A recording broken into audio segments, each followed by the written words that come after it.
सन्मार्ग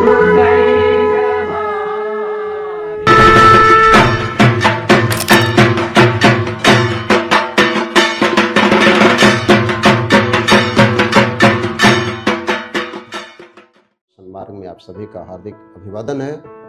और चर्चा के क्रम में नवरात्र में, शारदीय नवरात्र में हम 8वें दिन की चर्चा करेंगे कि 8वें दिन हम किस देवी की पूजा करते हैं। 8वें दिन महागौरी की हम लोग पूजा करते हैं। श्वेत हस्ति समारूढ़ा श्वेतांबर धरा शुचि महागौरी शुभम दद्यान महादेव प्रमोददा। इनका वाहन जो है श्वेत हाथी होता है, सफेद हाथी पर सवार रहती है और सफेद वस्त्र पहने रहती है। सारा कुछ आभूषण वगैरह भी इनका श्वेत होता है।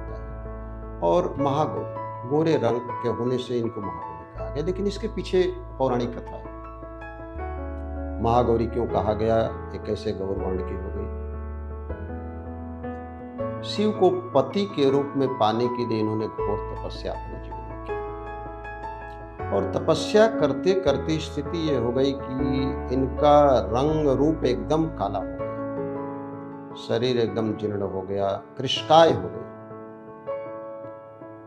इनकी तपस्या को देख करके, तपस्या से प्रसन्न हो करके भगवान शिव प्रसन्न हो जाते हैं। और उन्होंने क्या किया कि अपने तपोबल से, गंगा जल से इनके शरीर को शुद्ध किया। जो शरीर कृष्ण वर्ण का था उसे गोरा किया और तभी से महागौरी कहलाने लगी। इन्हें श्वेत वस्त्र, श्वेत पुष्प ये सब प्रिय हैं। और श्वेत पुष्प में विशेष करके अगर मोगरा चढ़ाया जाए और भी सफ़ेद पुष्प जो ऋतु के अनुसार उस समय मिलते हैं तो निश्चित रूप से उसमें चढ़ाया जाए। और इनके लिए विशेष करके, जैसा कि मैंने अभी चर्चा किया कि काल रात्रि में राहु की चर्चा किया और शनि की भी चर्चा की। शनिवत राहु कुजवत केतु।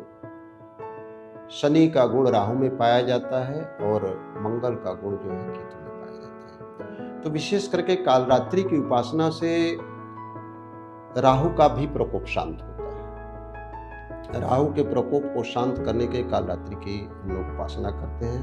और 8वें दिन हम लोग क्या करते हैं, महागौरी की उपासना करते हैं राहु के लिए। तो 7वें दिन काल रात्रि में शनि हो जाते हैं, 8वें दिन राहु हो जाते हैं। तो राहु जो है एक तरह से पितरों का कारक है। और महागौरी की उपासना से क्या होता है कि हमारे जीवन में सौम्यता प्राप्त होती है, हमारे जीवन में शुभता प्राप्त होती है। और इनके भोग में विशेष करके श्वेत नारियल का प्रयोग किया जाता है। सफ़ेद नारियल हम लोग चढ़ाते हैं और इनके मंत्र के रूप में हम लोग जप करते हैं, ओम ऐं ह्रीं क्लीं महागौर्यै नमः। इस मंत्र के जप से निश्चित रूप से राहु के प्रकोप से बचा जा सकता है। महागौरी की उपासना विशेष करके अष्टमी में की जाती है। और यहाँ तक कि ऐसी मान्यता है कि ये 8 वर्ष की रही है महागौरी। और अष्टम दिन इनका 8वें देवी के रूप में हम लोग पूजन करते हैं। पूजन का विधान भी है। रात्रि वगैरह में जो अष्टमी में कलश रखा जाता है, गांव-गांव में लोग जो पूजन करते हैं चैत्र के नवरात्र में या अष्टमी में जो रात्रिकालीन पूजा होती है, महागौरी की ही उपासना की जाती है। और महागौरी की उपासना जो है एक तरह से वैराग्य की ओर ले जाता है। जीवन के उत्तरार्ध में जब गृह जीवन से पार करके 8वें अवस्था में हम लोग पहुंचते हैं तो अब उस समय सौम्य अवस्था की ओर हम लोग बढ़ने लगते हैं। धीरे धीरे सांसारिक विरक्ति होने लगते हैं। संसार के मोह माया से हम लोग दूर हो जाते हैं और ईश्वरोन्मुख होने लगते हैं। तो महागौरी की उपासना से क्या होता है कि निश्चित रूप से सांसारिक मोह माया दूर होता है और ईश्वर की प्राप्ति होती है और सारे कार्य सफल हो जाते हैं। और विशेष करके महागौरी का वाहन जो है श्वेत हस्ती है, हाथी जो है गंभीर होता है, बलवान होता है। तो महागौरी की उपासना से हमें ऊर्जा भी मिलती है, हमें शक्ति भी मिलती है और हमें सिद्धि भी मिलती है। इस तरह से आज के शो में महागौरी के बारे में इतना ही।